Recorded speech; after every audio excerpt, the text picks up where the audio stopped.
da Silva Martins Filho.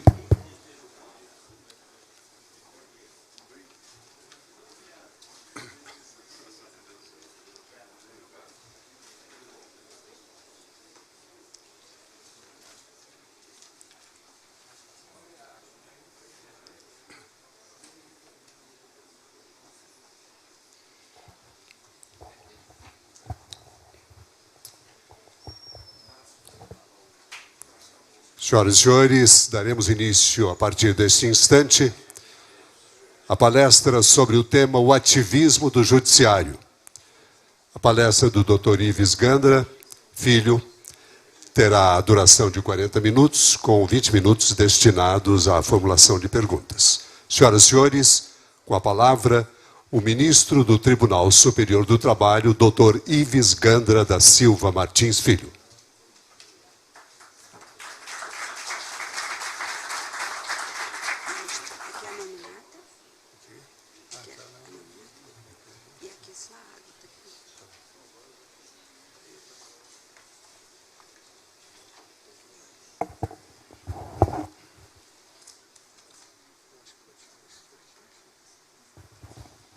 Bom dia a todos. É com muita satisfação que atendi aqui o convite do nosso ministro Joseli para poder falar um pouquinho desse tema do ativismo judiciário. Mas eu queria contextualizar, primeiro cumprimentando todos os colegas, ministros, juízes, advogados aqui presentes. Quando a gente fala de ativismo judiciário, nós temos que contextualizar no que seriam os saberes da justiça.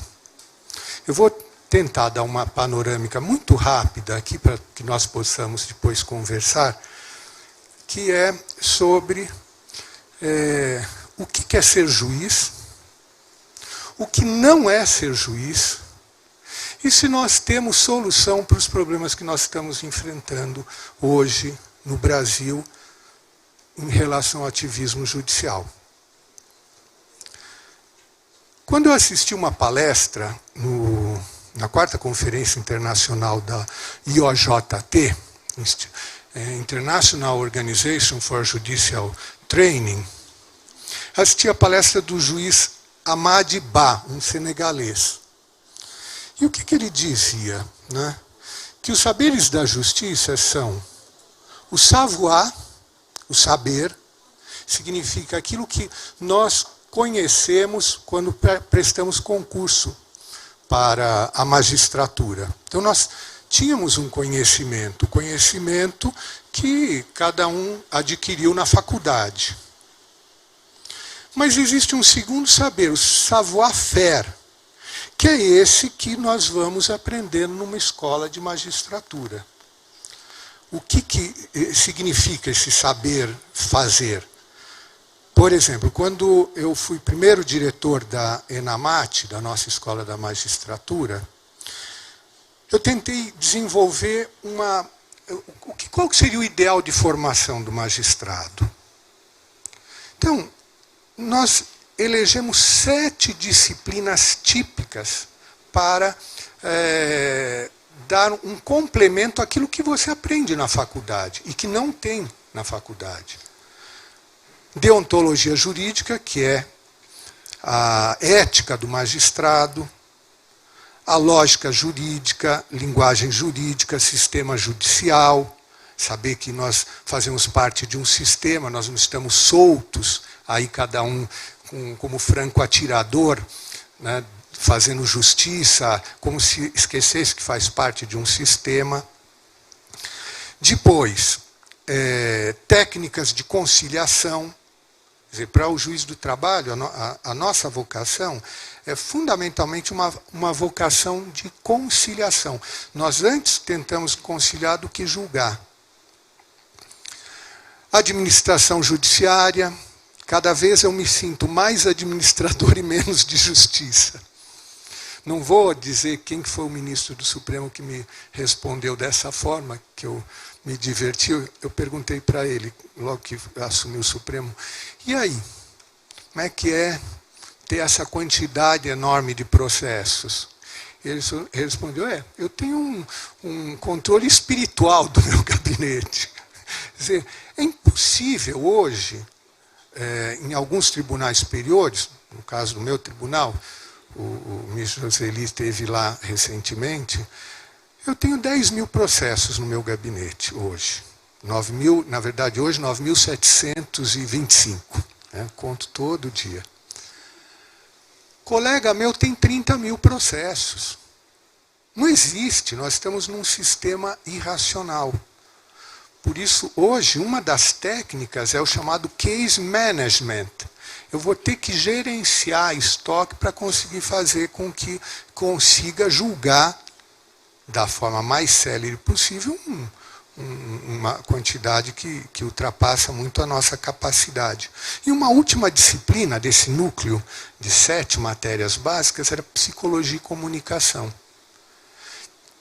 Como o magistrado se comunicar com a mídia. A gente vê, né? Eu lembro que o ministro Péricles, nós somos colegas de Ministério Público, se dizia muitas vezes, né, que o procurador, quando abria um inquérito e já ia na televisão dizer isso, dizer aquilo, né, dizer que a síndrome do holofote era de tal ordem que se ele à noite abrisse a geladeira, já começava a dar entrevista. Então, isso não é uma distorção do que deve ser um magistrado. Ele fala nos autos, não fica falando aí, dando muita entrevista. E psicologia, quer dizer, saber o que cada um de nós é como magistrados.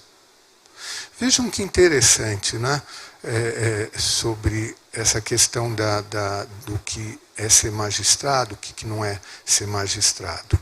Esse juiz senegalês, que ele foi da Corte Criminal Internacional, quando ele falava desses saberes da justiça, além de falar do savoir e savoir-faire, ele dizia, o mais importante que nós temos que descobrir e desenvolver como saber é savoir-être, saber ser juiz.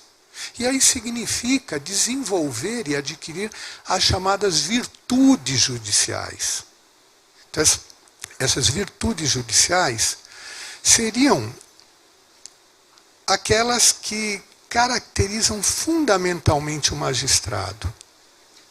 Quando nós pegamos, por exemplo, os princípios de Bangalore, de 2002, se não me engano, quando nós pegamos o Código Ibero-Americano de Ética Judiciária, de 2006, quando pegamos o Código de Ética da Magistratura Nacional, nos três existem 3 virtudes fundamentais, que são a virtude da integridade.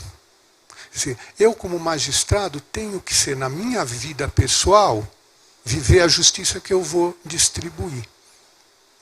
É que é gozado, né, se a gente for pensar. Qual que é a matéria-prima do matemático? Né? Ou do engenheiro? A matemática. Do médico, a saúde. Se ele é eticamente um médico que na sua vida privada se pauta, né, pela ética ou não, não interessa se ele vai me curar da minha doença, se o edifício não vai cair. Agora, como é que eu garanto que o magistrado aplique com justiça as leis, se na vida privada dele está traindo a mulher, não há, um magistrado trabalhista não assina a carteira de trabalho da empregada, né? O magistrado que, por exemplo, está tão focado na carreira que o filho se drogou, a filha se prostituiu e esqueceu da família. É interessante que o artigo 15 e o artigo 16 do Código de Ética da Magistratura Nacional diz assim, o magistrado ele não tem a vida dele igual ao cidadão comum. Ele tem mais responsabilidades, ele tem maiores exigências. É interessante, o que nós queremos em termos de ideal de magistrado? Né? Aquele que saiba vencer, não nos processos comuns. Quer dizer, eu posso ser tecnicamente, né, eu tenho savoir e savoir-faire, né, eu sei fazer, sei julgar tecnicamente. Né. No dia a dia, sim, basta isso. Mas eu preciso de um magistrado que não ceda a pressões na hora de julgar. Acho que os que são da minha faixa etária, né, vão se lembrar de um filme dos anos 60, no final dos anos 60, que é Julgamento de Nuremberg, com Spencer Tracy e a Marlene Dietrich, né, na grande fase dos dois. Né. Pois bem, nesse filme, o que se procura mostrar? O julgamento do poder judiciário alemão. E o que se verifica no filme? Que o judiciário alemão havia se prostituído mesmo, havia se politizado. Né? O judiciário alemão havia se politizado. E a desculpa que os magistrados alemães davam no dia do julgamento, nós cumprimos a lei do nosso país. Nós simplesmente era a defesa do positivismo jurídico. E o que se verificava, né, o que os magistrados americanos, e russos e franceses estavam julgando, eles diziam, você tinha que verificar se aquela lei era realmente algo justo, no sentido do direito natural, se estava ou não de acordo com o direito natural.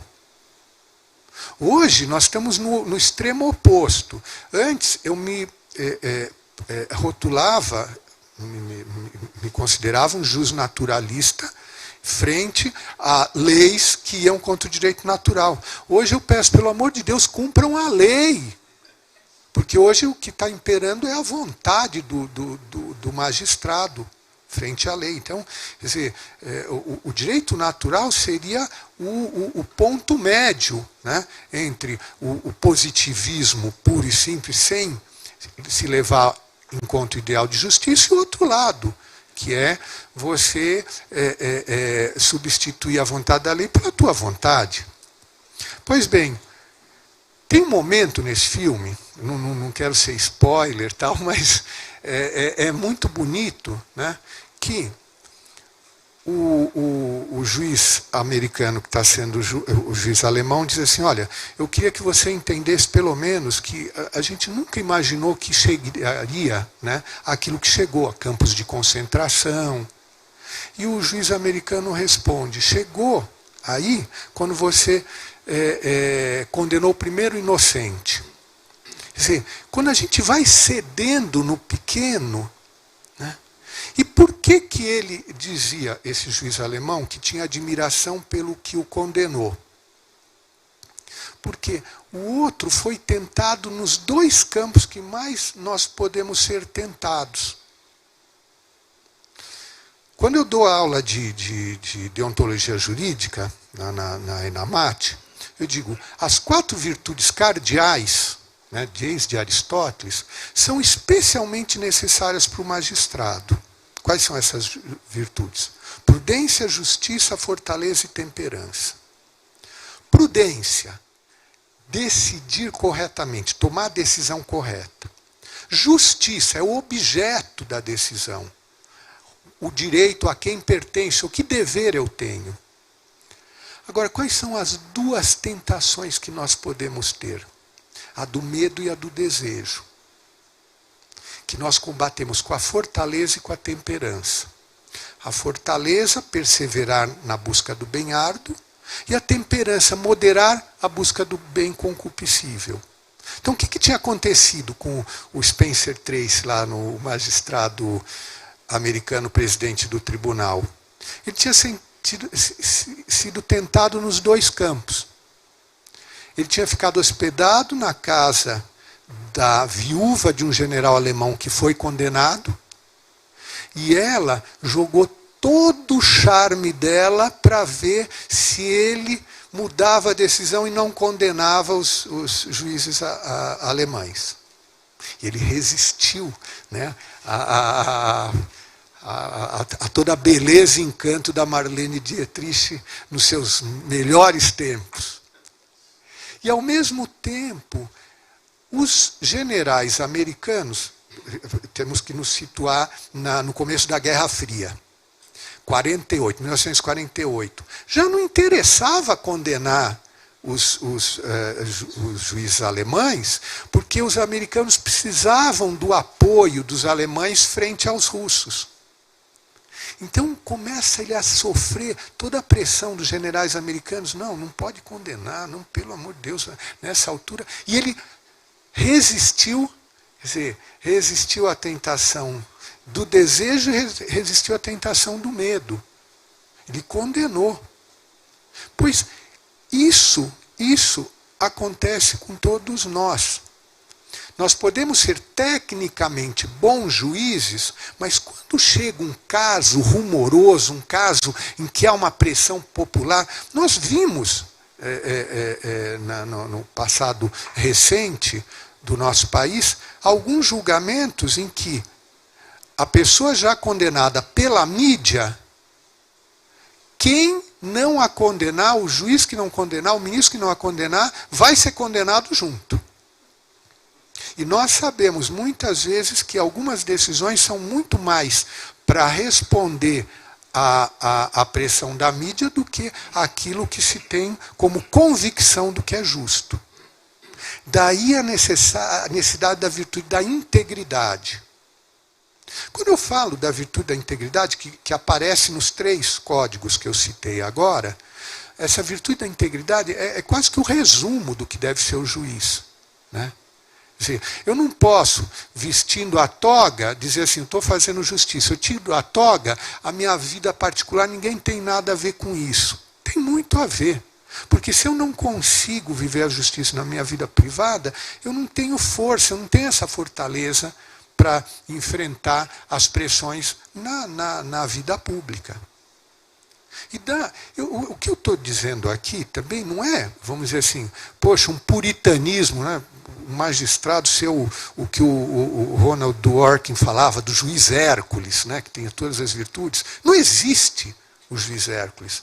Todos nós temos todas as nossas fragilidades, temos todas as nossas fraquezas, mas o que deve caracterizar o juiz é: eu não compactuo com elas. Eu posso sofrer pressão, né? E eu estou falando aqui para um auditório, né, eu digo, eu só não fui militar por causa do óculos, mas a minha primeira vocação era a mesma da maioria dos senhores. Depois fiquei entre história e direito. Mas meu pai já tinha escritório, disse assim, eu vou para o direito, que eu acho aqui tem campo, mas pude escrever muito sobre história, estudar muito sobre história. Pois bem, uma das coisas que a gente aprende, né, dos militares é que o militar não é o que não tem medo.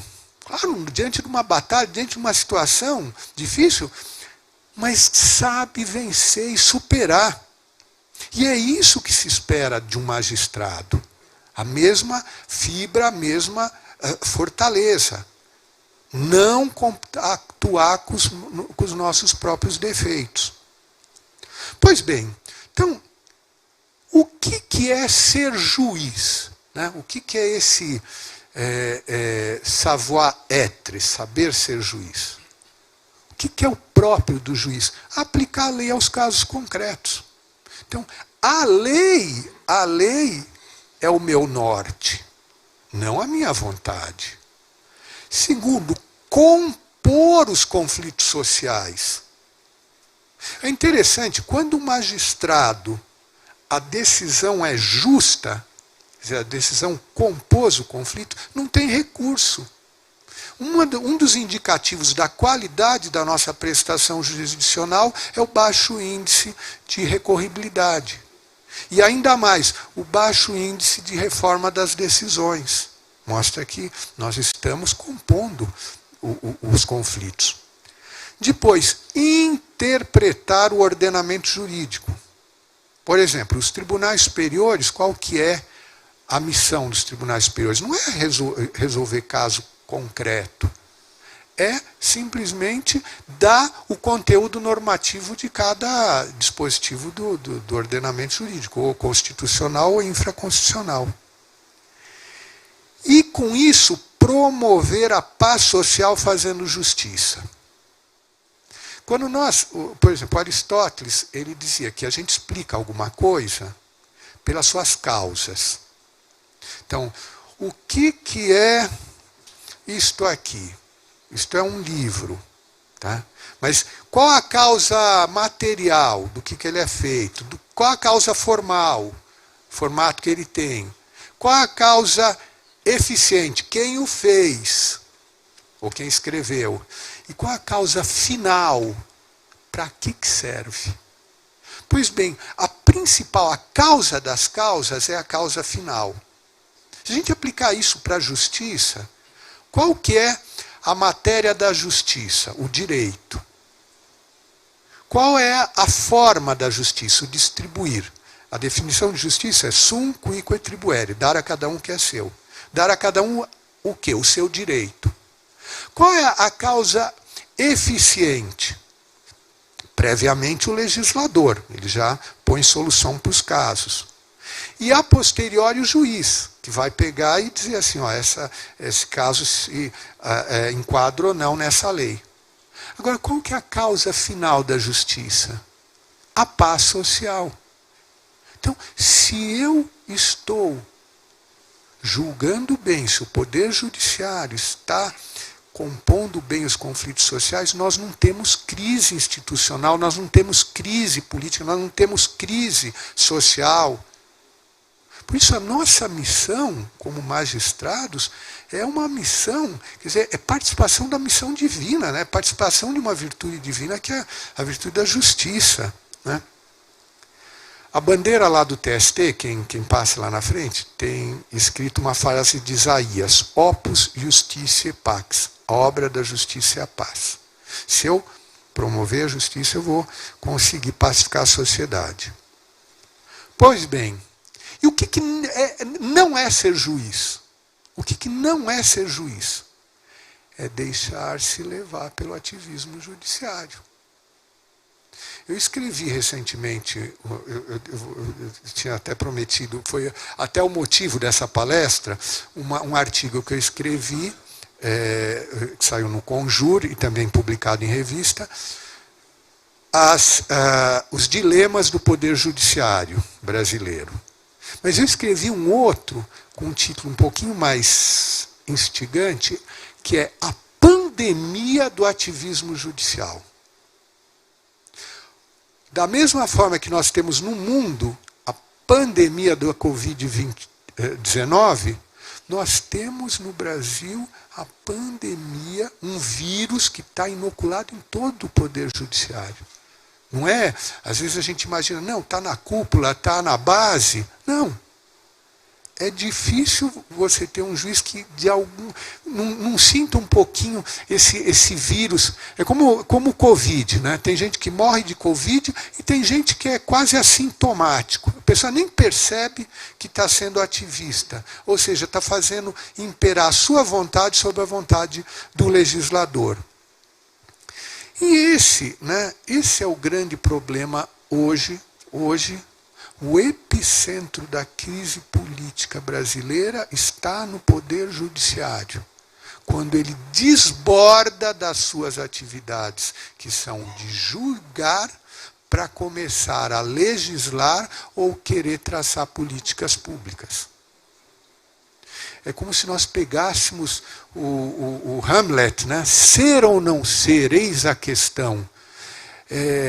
Será que não seria bom, nesse momento, eu intervir nessa questão política, nessa questão social? Porque eu sinto que o legislador aqui foi silente, eu sinto aqui que o legislador errou quando colocou essa ou aquela solução. Muito disso está fundamentado teoricamente, muito do ativismo judiciário está fundamentado teoricamente no chamado neoconstitucionalismo, que se opõe ao constitucionalismo clássico. Qual a base do constitucionalismo clássico? O que é uma constituição? É um povo que, através dos seus representantes, elege alguns valores como fundantes, elege uma forma de governo, uma forma de Estado, diz quais as garantias que vão ser dadas, né, declara, essa parte da Constituição é até declaratória, não é constitutiva, quais são os direitos que vão ser defendidos, garantidos, principalmente garantias processuais. O que diz o neoconstitucionalismo? Não interessa tanto a vontade do constituinte, interessa a vontade do intérprete hoje da Constituição. A partir daí nós não temos garantia nenhuma, segurança nenhuma. Se a Constituição foi preservar no tempo aquilo que foi a vontade da nação, a vontade do constituinte deve ser respeitada. Essa é a nossa garantia. Por que existem cláusulas pétreas? Porque isso aqui não se mexe. Nós não podemos admitir que alguns postulados básicos do direito e do processo possam ser atropelados pela vontade do magistrado. Porque essas são as minhas garantias. Por exemplo, a garantia de que o processo seja dispositivo e não inquisitório. Abrir inquérito de ofício não existe. Criar crime por decisão judicial, ou fugir do tipo penal, ou criar crime por analogia. Nós estamos fugindo totalmente dos princípios básicos que a Constituição, tal como foi pensada, né, em 1988, e que tem solução para os nossos problemas, está aí, prevendo, né, como garantias. Pois bem, qual que seria, vamos dizer assim, como é que nós descreveríamos o juiz tradicional? Aquele que vamos dizer assim, é como eu vejo que deveriam ser os magistrados. Como os descrevia, para mim, o maior ministro que o Supremo Tribunal Federal já teve. Pegando todos, eu já vi ele em lista tríplice, né? Gorozimbo Nonato e o Aleomar Baleiro e Moreira Alves. Para mim, Moreira Alves é o paradigma. Eu tive a sorte dele ser o meu orientador da minha tese de mestrado na UNB, sobre legitimidade do direito positivo e direito natural. O que ele dizia? O poder judiciário pode ser legislador negativo, dizer que uma lei é inconstitucional. Mas ele não pode ser legislador positivo, se substituir ao legislador criando originariamente norma jurídica. Nós temos exceções, é óbvio. Na Justiça do Trabalho nós temos o poder normativo da Justiça do Trabalho, nós podemos criar normas, mas o Constituinte derivado em 2004 limitou esse poder muito. Fez com que esse poder fosse um poder arbitral. Desde que as partes de comum acordo elejam a Justiça do Trabalho, a Justiça do Trabalho pode estabelecer normas e condições de trabalho. Então, esse é o ideal que nós deveríamos ter. E olha, não é pouco aplicar a lei ao caso concreto.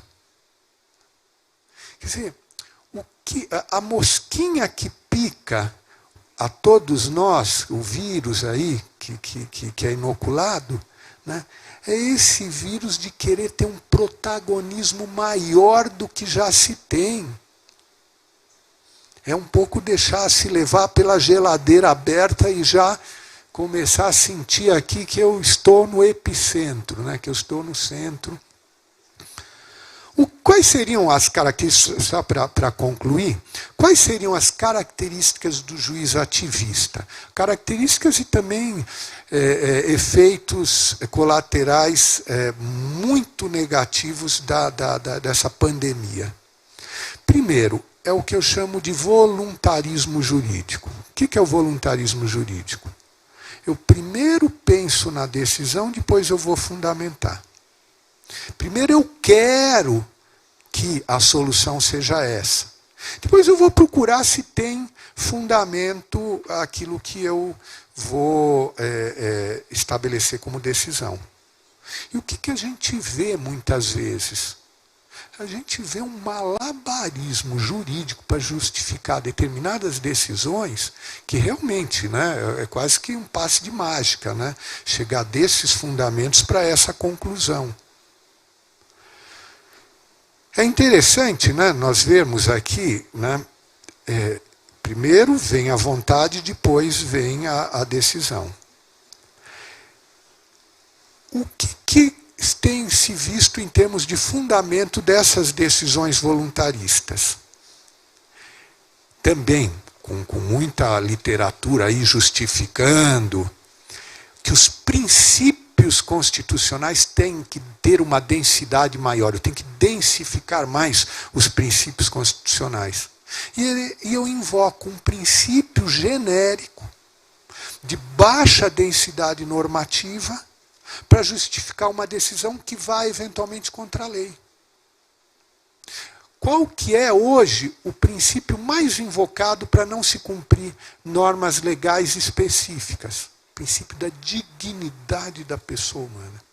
Na minha área trabalhista, quantas decisões contralegem, ampliando direitos trabalhistas, criando direitos trabalhistas de conteúdo econômico concreto, onerando ainda mais as empresas, vem com base no princípio da dignidade da pessoa humana. Por que eu digo que tem baixa densidade normativa? Porque um princípio de grande densidade normativa é aquele que basta ler o dispositivo de lei que você sabe que aquele princípio é desse jeito ou daquele. Por exemplo, o princípio, eu não posso fazer alteração contratual, artigo 468 da CLT. Diz assim, não se pode promover alteração contratual que seja lesiva ao trabalhador ou de forma unilateral. Então, se for os dois concordarem e não for lesiva ao trabalhador, pode-se fazer alteração, a menos que a alteração seja legal. Então, é óbvio, eu pego esse princípio na hora, eu já sei o que eu posso e o que eu não posso fazer. Agora, o princípio da dignidade da pessoa humana está enunciado na Constituição. O princípio da dignidade da pessoa humana é de alta relevância e baixa densidade. Quer dizer, não se especifica. O que aconteceu quando nós assistimos ao debate no Supremo Tribunal Federal sobre a questão do aborto de anencéfalos? O princípio da dignidade da pessoa humana foi usado pelos dois lados. Em defesa da vida de um inocente e a defesa da mulher poder se desfazer de uma gravidez que lhe é onerosa. Então, a partir daí, nós temos a segunda característica típica do ativismo judiciário, é que gerar insegurança jurídica. Cada cabeça uma sentença. Tem, na minha área trabalhista, quantas vezes as empresas dizem, olha, pelo menos dos males o menor. Pelo menos eu espero que, mesmo que eu seja onerado, que pelo menos eu saiba se eu estou sendo onerado ou não. Porque um diz que sim, outro diz que não, um julga de um jeito, outro julga de outro. Nós chegamos à terceira característica típica do ativismo judiciário, do juiz ativista, que é a indisciplina judiciária. A indisciplina judiciária. Um dos princípios básicos do Código Ibero-Americano de Ética Judicial é o princípio da responsabilidade institucional. Eu tenho que saber que eu sou parte de um todo. Eu não posso ficar decidindo contrariamente à jurisprudência vinculante, jurisprudência pacificada. E o que a gente vê hoje, infelizmente, e eu escrevi um outro artigo que também saiu na Conjur, o artigo que eu escrevi, e foi objeto de 2 sessões do pleno de briga, pessoal criticando o artigo que eu tinha escrito, até que um ministro do Supremo pegou e transcreveu uma parte do artigo num voto dele. Aí acabou a briga. Ninguém mais falou. Qual era o título do artigo? Confronto entre TST e Supremo. Uma análise psicológica do direito. Eu quero entender por que o magistrado não segue a jurisprudência pacificada e vinculante da Suprema Corte. Qual é a forma de você cumprir descumprindo? É o uso da técnica do distinguishing. Não é bem... Esse caso é diferente.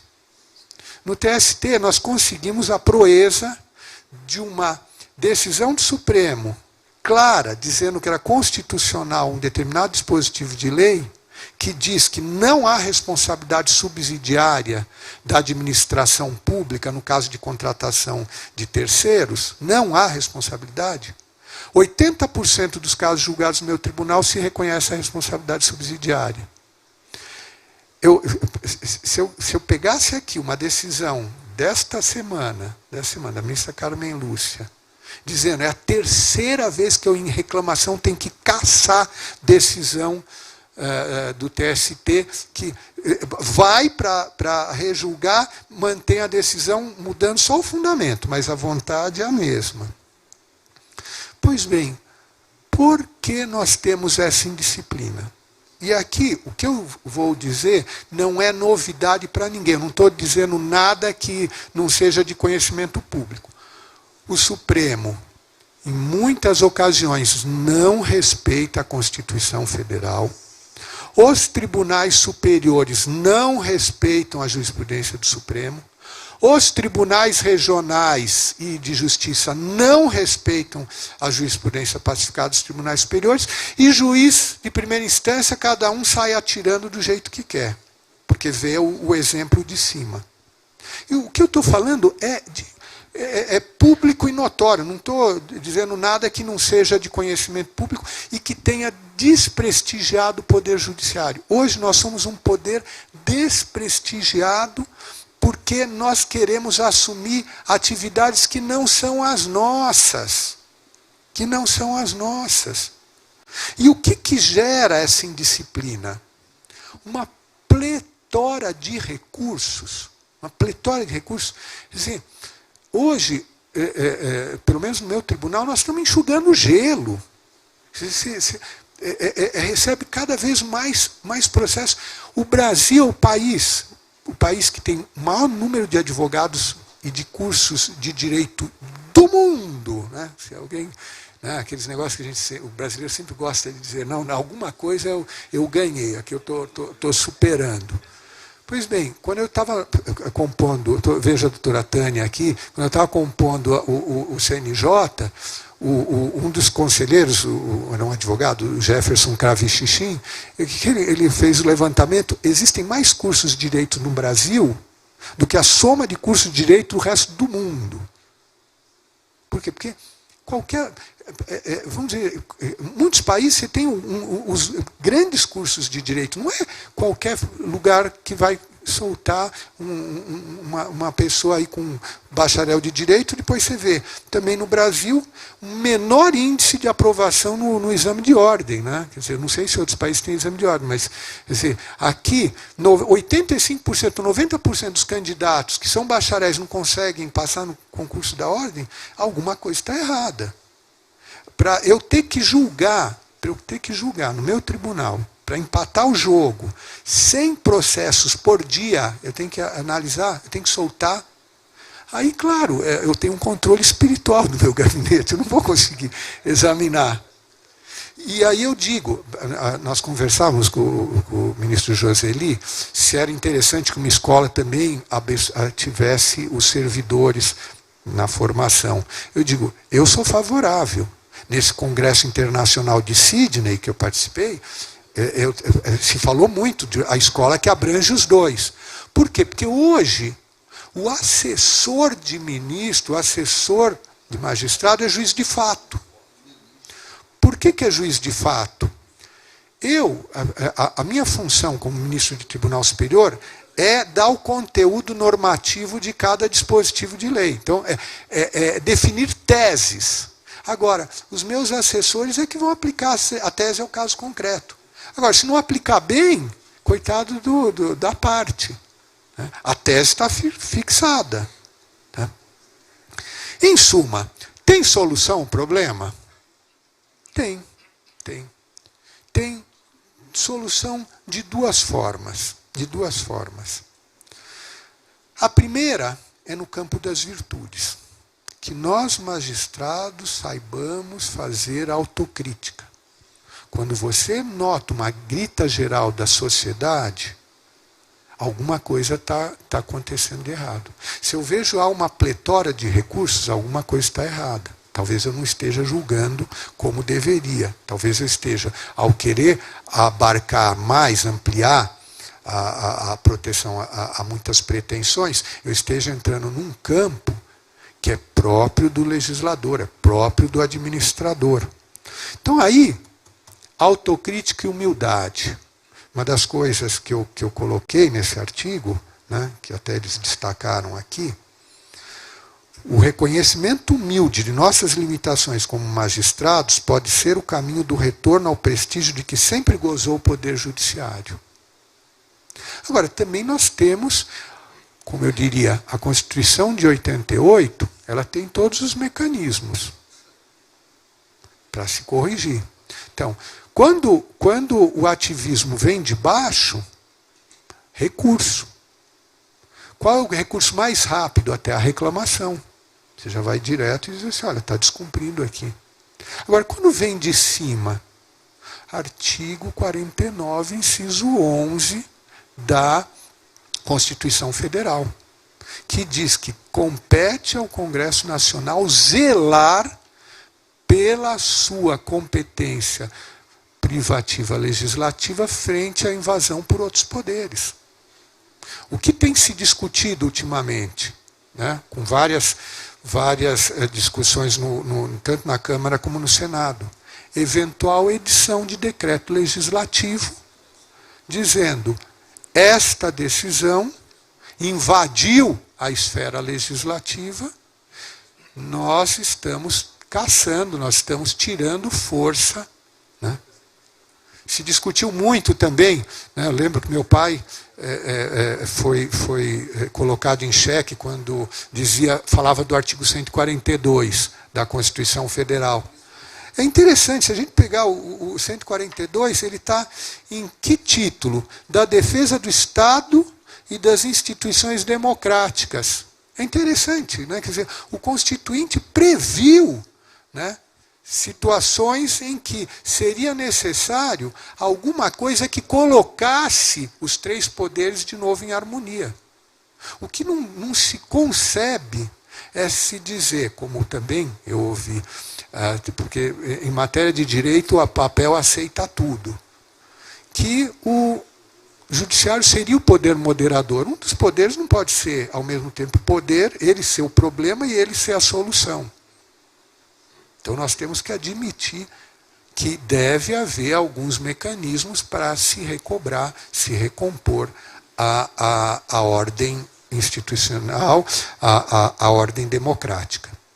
Em suma, aqui eu dei uma panorâmica geral, já que estou falando numa escola de magistratura, do que a gente espera da formação dos magistrados e que magistrado nós queremos para o nosso país. Muito obrigado.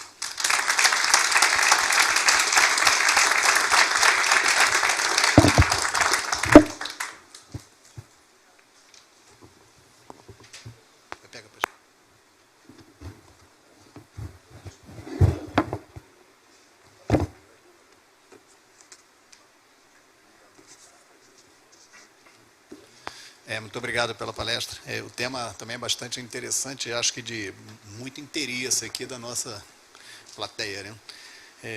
Dentro desse contexto do seminário da nossa escola. Nós temos já 2 inscritos, eu chamaria o ministro Péricles e depois o juiz federal, doutor Rodolfo, para fazer as perguntas. Eu queria fazer só uma entrega aqui. A minha tese de doutorado foi exatamente sobre formação do magistrado. E o título é O Controle Disciplinar da Magistratura e o Perfil Ético do Magistrado, pegando a experiência de CNJ e de ENAMAT. Resumo da tese: é melhor prevenir do que remediar.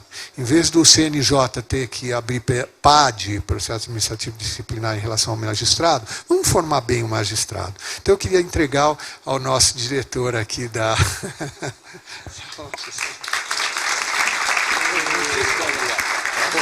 O controle disciplinar da magistratura e o perfil ético do magistrado.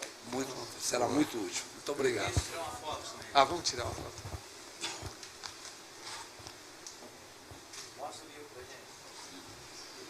Microfone, ministro Péricles. Tudo ótimo. Microfone, ministro Péricles, por favor. Eu botei para...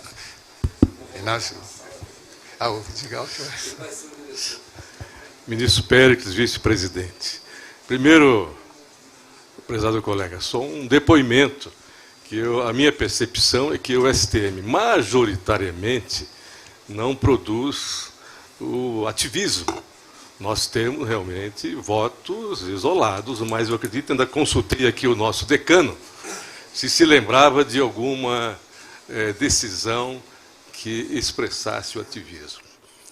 Mas eu tenho uma pergunta bem no núcleo da sua palestra. Em 1987, começou na Itália e na Espanha, a grande maioria que era jovem estava nos bancos ginasiais, não se lembra, o direito alternativo. Eu já estava no Ministério Público, e no Ministério Público e na Justiça Militar estabeleceu-se uma profunda barreira ao direito alternativo, que nos anos 90, representado pelo Rio Grande do Sul, a desembargadora Tânia está presente, talvez se lembre disso, teve um crescimento exponencial para o mundo todo, para a América, né, o direito alternativo, com casos emblemáticos, como a dispensa de 4.000 funcionários da Embraer, porque o juiz entendeu decidir contra a CLT, no caso da Uzi Minas também, um célebre caso em Mato Grosso, que o agronegócio vendia soja antecipadamente e depois recorreram à justiça para melhorar o preço. E, como consequência, nos anos seguintes, o preço da soja foi lá embaixo, pela intervenção judicial. Perguntaria a Vossa Excelência, o ativismo de hoje é o renascimento do direito alternativo dos anos 90, que atingiu o campo penal, tributário, civil. Eu me lembro de diversas ocupações do MST em que tribunais e juízes mantiveram as ocupações contra o direito de propriedade, alegando o direito alternativo. Então, eu perguntaria, o ativismo de hoje é o renascimento, depois ele enfraqueceu muito, nos anos 2000, é o renascimento através do ativismo? Obrigado. Eu responderia que é com outra maquiagem, mas é, na essência, a mesma coisa. Quando eu estava no mestrado da UNB, o doutorado eu fiz lá na URGS, mas o mestrado aqui na UNB. Qual era o nome que recebia na UNB? Direito achado na rua. O direito achado na rua, o que significava? A lei não interessa para nada, o que interessa é o meu sentido de justiça. E realmente, a partir daí, é como se nós decidíssemos, eu, como juiz trabalhista, fazer uma revolução socialista na base de decisão judicial. O que eu sinto muitas vezes, que o perigo que nós corremos é pensar, já que eu sou um juiz do trabalho, eu tenho que dar tudo e sempre para o trabalhador. Não, eu tenho que compor um conflito. Se eu for excessivamente protecionista, eu vou em vez de compor o conflito social, eu vou acirrar o conflito entre trabalhador e empregador. E se a gente for ver, se a gente for à raiz de muitas dessas teorias, quer dizer, você pega qual que é a visão marxista das relações entre trabalhador e empregador. É luta de classes. Então eu tenho aqui o quê? Um X me opondo, eu como trabalhador, ao empregador. Qual a visão cristã da encíclica Rerum Novarum, de toda a doutrina social cristã? A empresa é um empreendimento comum de trabalhadores e empregadores. Então é inverter, em vez do X, o mais. Nós estamos juntos. E compor significa ver se a empresa tem condições de pagar mais num período de crise econômica. Aí, por exemplo, a reforma trabalhista de 2017, o que tentou fazer foi reequilibrar a balança. Então, nesse sentido, a maquiagem é diferente, o discurso é diferente do neoconstitucionalismo, mas a realidade prática e essencial é a mesma. Olha o nosso procurador-geral chegando. Obrigado. Temos também o juiz doutor Rodolfo. Isso. Boa tarde, ministro. Bom dia, ministro. Sou o Rodolfo, juiz federal em Fortaleza, da SCJM. Então, primeiro, agradecer a excelente palestra aí. É um conhecimento muito filosófico, muito ético. Então, acredito que nós teríamos que ter um curso para compreender bem essas exposições. Mas eu vejo que tem vários conceitos, vários entendimentos sobre o ativismo judicial, né? Tem um que entende como uma técnica jurídica surgida no pós-guerra, né, com o advento das declarações de direitos humanos. Temos a outra posição até que o senhor levanta ali, defende muito bem, que é a própria invasão de atribuições entre os poderes, né? Nós temos isso. Aqui no Brasil nós podemos dizer que com a Constituição Programática de 88, a judicialização de questões políticas, acho que enfatizou mais essas questões do ativismo judicial. Nós temos esses problemas e a gente vê, quebra, né, como o senhor já trouxe aí na palestra, de pilares até direito penal, taxatividade, legalidade, criação pelo judiciário de crimes, né, por analogia. E o senhor falou ali sobre ser às vezes ser fruto até de uma vontade de populismo, né, ser o protagonista social. Pensando nisso, eu pergunto, também não poderia ser uma consequência, eu até concordo com a segurança jurídica, concordo perfeitamente com o senhor ali, agora também não seria uma demonstração, talvez, da falha do sistema político, né? É uma falha de um sistema político no qual, talvez, aqui no Brasil, poderíamos perceber que o nosso sistema político está mais voltado para se manter no poder do que atender ao desenvolvimento do Brasil, porque isso é um problema. E aí, como se diz, aquele sistema, quando não funciona, ele tenta escapar, né, como se fosse uma panela de pressão por algum lugar. Só para saber alguma consideração do senhor. Eu acho que é muito importante nós todos fazermos uma reflexão do que muitas vezes é um discurso para justificar a imposição de determinados valores, determinada visão de mundo. Tá? O que eu tenho notado é que muito do que se tem produzido em termos de ativismo judicial é ir contra aqueles valores que o nosso Constituinte estabeleceu. Vou dar exemplo. Qual que tem sido sempre o mote para invadir a esfera legislativa? O legislador está, até hoje, não regulamentou determinada matéria, até hoje. Então, ou a questão da mora, ou então há uma lacuna que tem que ser preenchida. O que eu verifico, na maior parte das vezes, há um silêncio eloquente do Congresso Nacional. Vou dar exemplo. Nunca foi aprovado pelo Congresso Brasileiro qualquer norma que autorizasse o aborto. Todas as pesquisas que foram feitas, né, em relação ao aborto, dava a imensa maioria da população defendendo a vida, 80%. Vem o Supremo e entra nessa esfera abrindo não só do anencéfalo, aquela decisão de uma das turmas do Supremo dizendo que até o 3º mês era possível. Quer dizer, ativismo claríssimo, porque é uma visão que você quer impor a todo o resto da população. Até hoje, por exemplo, a questão da união homoafetiva. A Constituição é claríssima, é casamento de homem, o matrimônio é entre homem e mulher. Se quer mudar, então que mude o que foi feito na França. Na França se mudou, mas o próprio o tribunal, o administrativo, lá, o conselho, mandou, disse assim, aqui não é uma questão judiciária, tem que ser decidido pelos representantes do povo. Então, no fundo, é tentar se impor uma visão minoritária, no meu modo de ver, muitas vezes, e usar o judiciário para isso. Então, o que nós temos visto hoje? Também, o que eu estou falando não é novidade. O que partidos minoritários não conseguem no Congresso Nacional, entram com uma ação no Supremo e conseguem aquilo, assim, muito mais fácil. E qual que é a diferença? E isso é muito importante que a gente tenha em conta.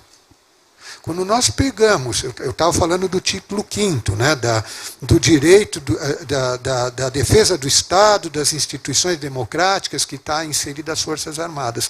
Mas no título 4º, da organização dos poderes, o que nós temos? Primeiro vem o poder legislativo, porque ele representa a nação. Ele representa toda a nação. Né, numa democracia consensual, é diferente da democracia majoritária, do modelo do Westminster. O que você tem? Quem ganha leva tudo. No modelo consensual, cada segmento, cada partido tem lá sua representação. Então você vai ter o retrato da nação. Poder executivo vem em segundo lugar, porque ele representa a maioria. É o governo, aqueles que ganharam as eleições. Aqui você tem a representação proporcional de todos no legislativo. Agora, o poder judiciário é um poder técnico. Como é que 11 ministros, ou melhor, como 6 ministros que foram escolhidos, e nós, que somos magistrados, que eu entrei por concurso no Ministério Público e depois passei para a magistratura. Quer dizer, eu sou técnico. Eu não represento o povo. Como é que eu posso me arvorar a representante do povo para colocar, dizer assim, não, a sociedade tem que ir para esse rumo, para aquele rumo, quando o Constituinte elegeu valores que estão sendo atropelados? Pelo menos é como eu tenho feito uma autocrítica também. Eu vejo quantas vezes eu não avancei, depois se me falam, eu disse assim, aqui eu tenho que voltar aqui, que eu acho que aqui eu estou falando que tem muito ativista e eu mesmo fui picado pelo vírus. Tá bom? Se tiver mais alguma, eu respondo ainda. Agradeço o tempo do senhor. Nós temos mais, acho que esse tempo. Bom, para mais um, com certeza, que é a doutora Arizona. Temos os outros juízes se inscrevendo, mas aí a gente vai vendo o tempo do senhor, porque a gente também tem uma... Doutor, bem-vindo. Porque tem umas outras atividades posteriores. Doutora Arizona, por favor. Não, eu estou aqui. Não, aqui eu estou sob 2 comandos aqui, nosso presidente e o nosso diretor, né? Obrigado pela exposição, ministro. Assunto interessantíssimo. Obrigado pela palavra também, ministro. A minha dúvida é mais de ordem, talvez tangenciando aquilo que o senhor falou, sobre o ativismo. Nós temos alguns mecanismos, penso eu, de controle, que poderiam ser usados como forma de controle do ativismo, que são a súmula vinculante e o RDR. Mas eles também, a contrário senso, em determinados momentos, podem ser usados como uma forma de ativismo, né, para impor determinadas visões às instâncias inferiores. A minha pergunta, ou na verdade 2 perguntas seriam, por que súmula vinculante e não súmula impeditiva de recurso? Qual a sua visão sobre isso? E, considerando que a súmula vinculante que só está à disposição da Suprema Corte mediante uma emenda constitucional, como o senhor considera a questão da constitucionalidade do RDR, que veio por lei ordinária para as demais cortes. Obrigado. Então, assim, sendo muito rápido, a gente já viu que súmula impeditiva de recurso, na verdade, não serve para nada, desculpa. Porque muitas vezes as cortes regionais de justiça acabam julgando, vamos dizer assim, dizendo assim, aqui é a convicção do Tribunal Superior, a minha convicção é diferente. E o princípio constitucional que mais esgrimido é o princípio da independência. Mas eu sou independente no sentido de eu ponho aquilo que é a minha visão.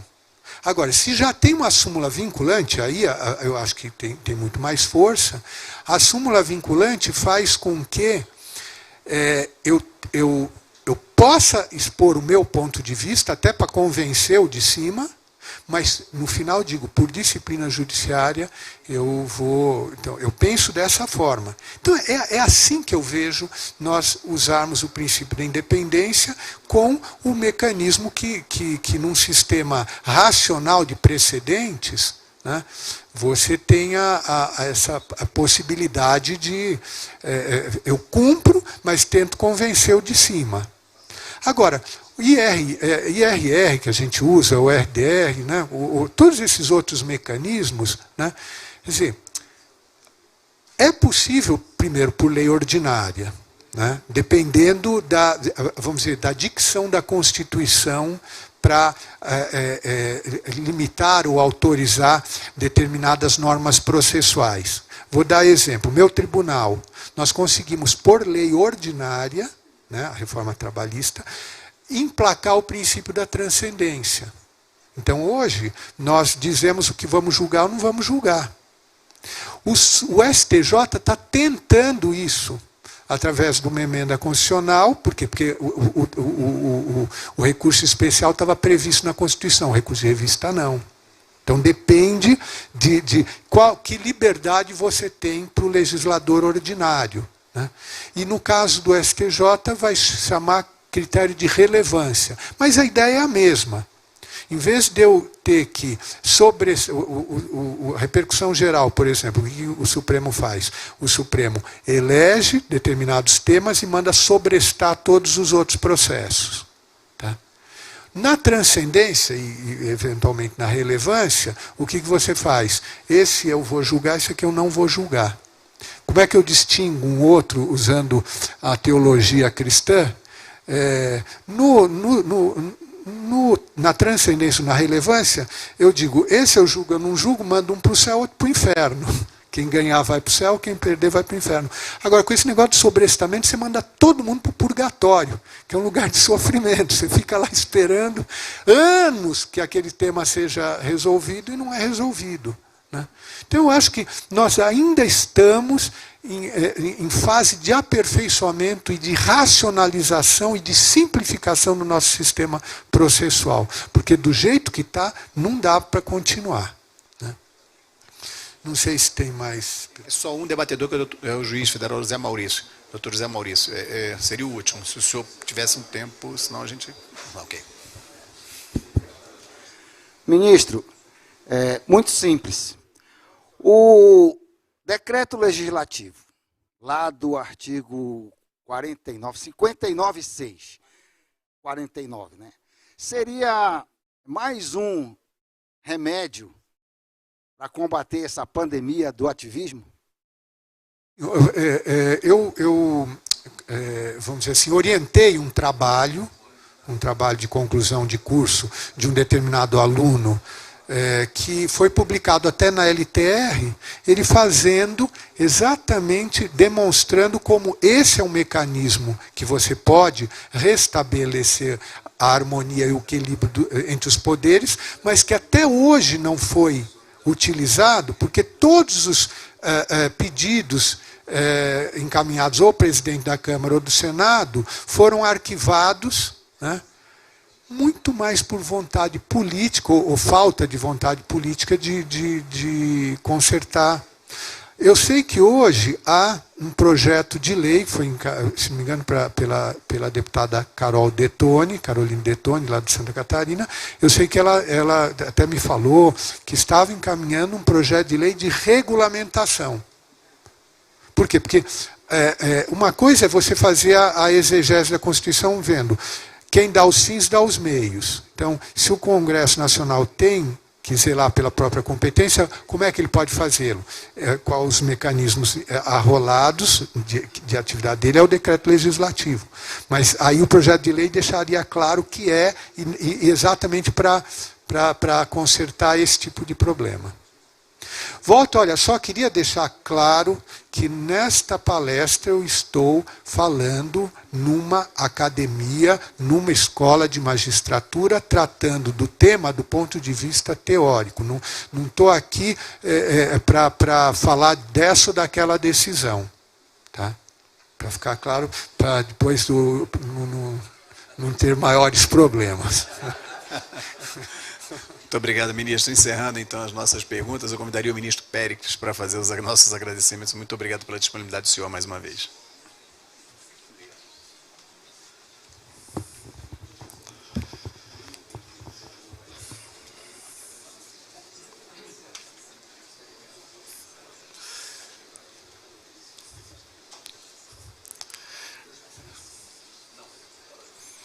Nas escolas militares há uma tradição de, ao final das conferências, um dos alunos, o instruente, é designado para fazer os agradecimentos.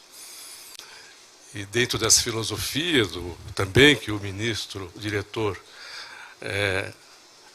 adotou, eu fui designado e para mim considero uma honra e um privilégio fazer o agradecimento em nome do Superior Tribunal Militar, dos magistrados de primeira instância, da direção e do corpo administrativo e científico da Escola Nacional de Aperfeiçoamento e de Formação de Magistrados.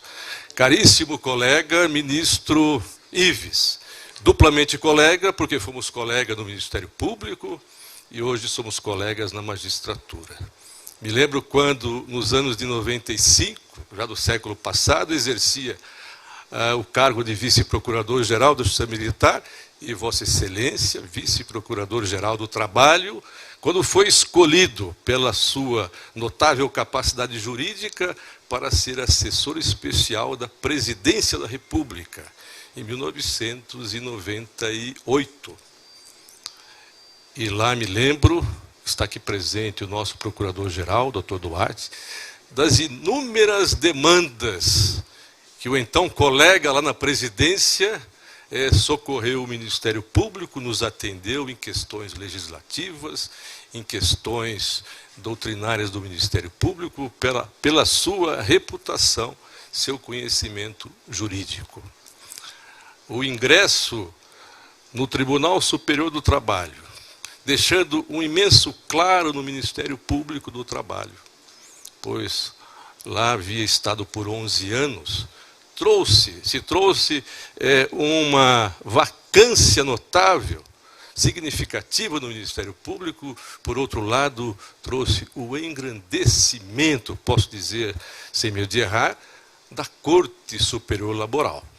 E ali, Vossa Excelência, como jurista, como pensador católico romano, como formador de opinião, formador de outros magistrados, prossegue há mais de 20 anos numa corte em que chegou muito jovem, aos 40 anos, fazendo o direito vivo. Então, para ser breve e já finalizando, agradeço. A palestra foi memorável, o tema extremamente importante, atualizadíssimo, não só diante do direito nacional, mas também do direito europeu. Estamos vivendo momentos de judicialização da política nacional. E, incrível que pareça, estamos vivendo alguns momentos, em alguns países da Europa, na França, da judicialização da guerra. Algo impensável em termos do direito internacional dos conflitos armados, do direito nacional militar e assim por diante. Ou seja, levando à justiça a discussão de operações militares de guerra com o caso ocorrido no Afeganistão. Mas eu quero, finalizando, apresentar os agradecimentos à Vossa Excelência, do STM, dos magistrados de primeira instância, da direção e do corpo científico administrativo da Enajum, e dizer que a sua palestra foi uma música para os nossos ouvidos. As suas reflexões foram importantíssimas neste momento da política, da vida nacional e de reflexões que nós devemos desdobrar a respeito do papel do magistrado na sociedade contemporânea. Parabéns, muito obrigado. Vou passar a mão de Vossa Excelência.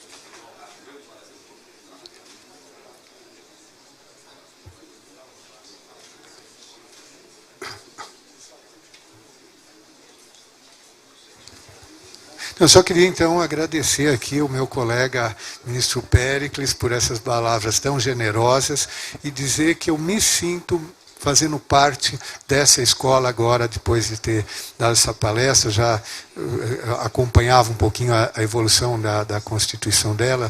O ministro Joseli esteve lá na nossa Enamate para também ver um pouquinho a nossa experiência, mas estamos todos irmanados nesse mesmo desejo, nesse mesmo ideal, fazer esse país um país grande, um país melhor para todos nós, a partir também da nossa atividade judiciária. Muito obrigado.